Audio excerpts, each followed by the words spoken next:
Hello, my name is Trevor Lenzmeier, and we're recording here from Benny Cappella's on Franklin Street in Chapel Hill. I'm reporting to you for Carolina Hockey Central, and I'm here with Coach's Corner with Jeff Volkman. Coach, how you doing this morning? I'm doing well. Yourself? I'm doing all right. Can't complain. Happy to be back from fall break.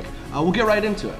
In a couple of sentences, since the last time we met at the beginning of the season, can you tell me how the season has been? I know it's hard to sum up so quickly, but what's the season been like in the first 10 games? Yeah, obviously not the start we wanted, but we're definitely showing some resilience and patience. And just 2 sentences there for you. Sure.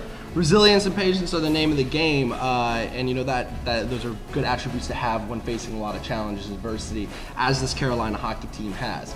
If you had to pin it on just one thing or one bigger theme, what has been the biggest challenge for your team so far this year? Oh, there's no question. Injuries. We've had 7 guys out of 10 games. We've had 7 guys play all 10 games. We've got a short roster to begin with 22 guys. We've had 7 key injuries. We've had concussions, broken legs, separated shoulders, sprained ankles, and illnesses that have just simply plagued our season. We have not played one game this year with everyone on our roster yet. So how do you expect to deal with that? I mean, it's not something where it's get onto the power play more, score more goals. How do you temper a season filled with injuries? Yeah, I think we're doing it. We're just showing patience. We got players, newcomers that are playing roles that you typically would like to see veterans step into. So facing that adversity early is actually a benefit for us. We look at our first 5 games before we rolled into the kickoff tournament as our preseason. Obviously going 0-5, that was tough. With the injuries, you can't blame everything on injuries. You got to fight through it. We're learning to play. When our key players are out, with our players coming back now, we're obviously showing a better record. Starting our league games in Duke and moving forward, we're 2-1, 1-1. We're definitely moving in the right direction. Sure. Now, you mentioned an 0-5 start that followed to the 2-6, 1-1, I believe, is the record since. And so there is improvement, though it's been difficult. You've seen scoring from top guys like A.J. Hamill, Brendan Radotovich. What's it going to take to get guys that have been around the net, like Ricky Chen, to start converting more? They've been having a lot of chances. What's going to take to get those younger guys contributing to the offense? Yeah, so we've been really focusing on net pressure. Most of our shots have been coming around the perimeter, and as a coach, we have to teach the guys we need to get our nose a little bit dirtier, get in and get those rebound goals. That'll definitely improve the scoring. Our penalty kill is operating at about 68%. That number is a little bit higher since some new guys or some of our guys have been returning. Our power play is at 22%. For the entire season. Not bad considering we haven't had our entire power play unit other than 2 games. With our entire team, our power play unit was operating at 65%. Sure. It's pretty amazing when you get our key players back in the lineup. But the team has been stepping up. Every player, we've had a short bench. We've had some third period woes that we're trying to fix, but we're keying on those weaknesses, and we're not using anything as an excuse, because you never know down the road. We could have more injuries, and we have to learn to fight through that and win games. Sure. Now, at the beginning of the season, the Tar Heels let in, through their first 3 games, 7.2 goals. That number's improved to about 5.5. But y'all are still letting in about 2 more goals per game than when the team won the Admirals Cup 2 years ago. What has improved from the beginning of the season, and how do you expect it to improve going forward to get back to a championship winning goals against average? Yeah, it's at about, for the entire year, it's about 5.5. As a coach in this league, you'd like to see it at about 2.5, 2 3/4, because we should be able to put up 3 or 4 goals a game. That would give us. But again, moving forward from the kickoff tournament, we're getting some of our guys back. That numbers actually went down to about 4.5. So we are going in the right direction. We're definitely, we'd like to see the save percentage of the goalies increase a little, but it's definitely not on them. That's on our team, and taking away key scoring chances. So we're focusing on things, getting the puck out of our end a little quicker, a little more efficiently. Defensive zone coverage, shrinking that up a little bit, and definitely working on things in practice to manufacture some more offense. And like I said earlier, getting our nose a little more dirty should increase the production of rebounds is going to be key in our league, burying every chance we get. Sure. Now, two sophomore goalies this year stepping into a big role, Chris Picolia and Gabe Haruso. How have you seen their play change over the course of the year? They didn't see a lot of time last year, so I didn't know what to expect this year. I just know that they're both very talented goalies. They're both quick, smaller type goalies. They've had a lot of frustration. They've saw a lot of, we're giving up some quality scoring chances, especially earlier in the year, and that was frustrating for them. But I definitely don't hold them accountable. That's on the team. I think moving forward, they're both getting better. They're working really hard in practice. We're trying to key on things in practice to make them better. Again, practicing only 2 days a week makes it a little more difficult to develop, but I definitely see some growth, and I like what I'm seeing out of both of them.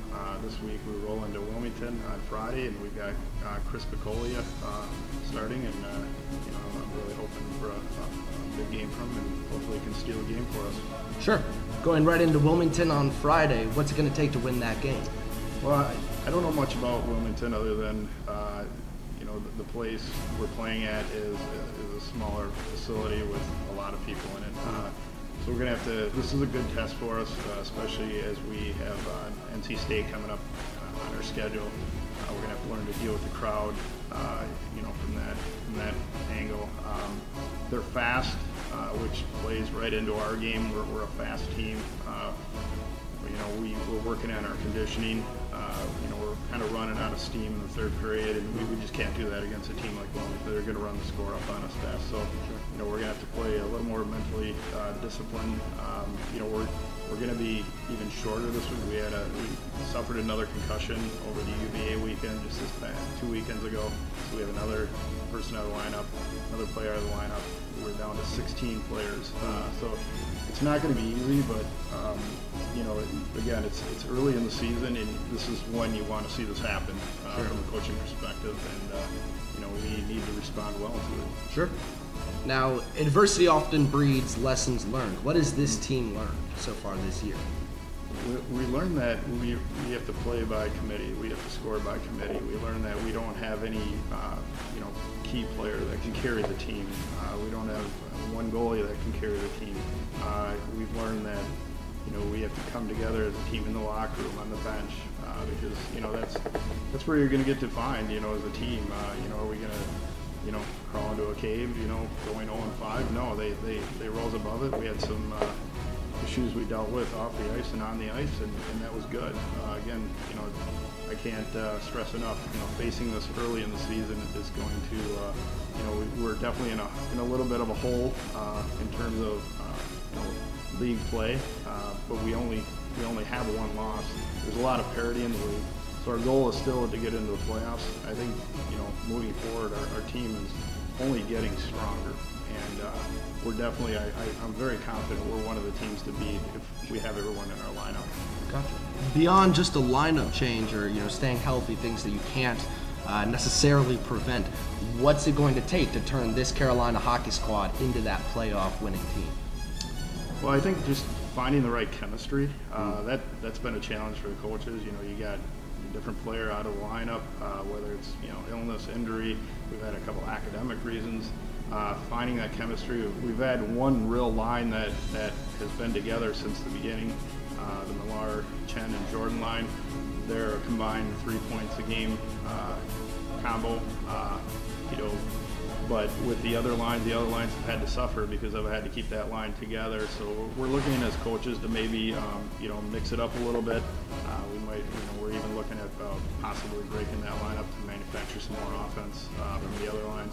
Those are the things that we need to do as coaches to sacrifices we need to make to become better. Sure. Sure. Coach, in your eyes, what has been the season highlight?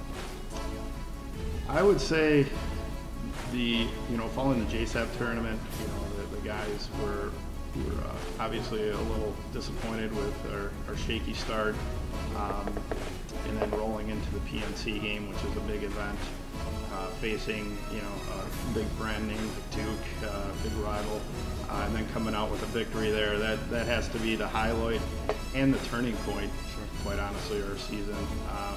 We had just about everyone from our team on the roster that game, with the exception of Joe Bagley, who had a broken leg, and we came out on top. And it was, success breeds confidence, and I could see the confidence in the locker room, in between periods, and definitely following the game. And we rolled into Georgetown and took care of them the next game. So that was definitely the highlight. Sure. So far. Sure. Now, bringing that up, the Georgetown win and a much better performance than the Steven Russell as opposed to the Jim Sapikowski. What have you been most proud of this team so far? Well, just, again, the most proud of them is the resilience. We could have packed it in after an 0-5 start with the injuries, but we came back and we faced league games, and we faced Duke, Georgetown, St. Joe's, JMU, and UVA, and we went 2-1, 1-1, and we gained 6 points in the league standings. So that's going to be huge. We're still fighting for our division seed, and the 2 top teams in each division automatically get the seed, and then there's 2 wild cards. So we're in very good position to make the playoffs. We're in the driver's seat. We're in control. Again, I think if we get our roster back and our players back, I'm very confident we'll roll into playoffs, and we'll roll in there with high confidence to do very well. Sure, absolutely. It's early on in the season. Destiny is in your own hands. What do you need to see more out of your team to turn this into another potential championship run? Well, we need to play in the third period. Sure. We're getting outscored 29-10. You can blame a short bench only for so long, but we're working on some conditioning issues.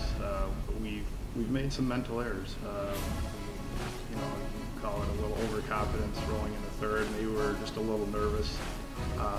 We weren't used to being in the lead earlier in the year. So we're learning as a team. We're having some good conversations about that in the locker room. And in the third period, we lost 3 games. The last 3 games, we let the last 3 games go in the third period because virtually we kind of ran out of gas and we stopped skating. We got a little frustrated, and a couple poor mental mistakes and penalties. They cost us, and we've learned that we're not a team that can afford to do that. Sure. We cannot rely on our talent alone, and we got to keep pushing the gas pedal. And on the other side, we also learned that we had UVA, we had JMU, we had St. Joe's for being 2 of the top 3 teams in our league.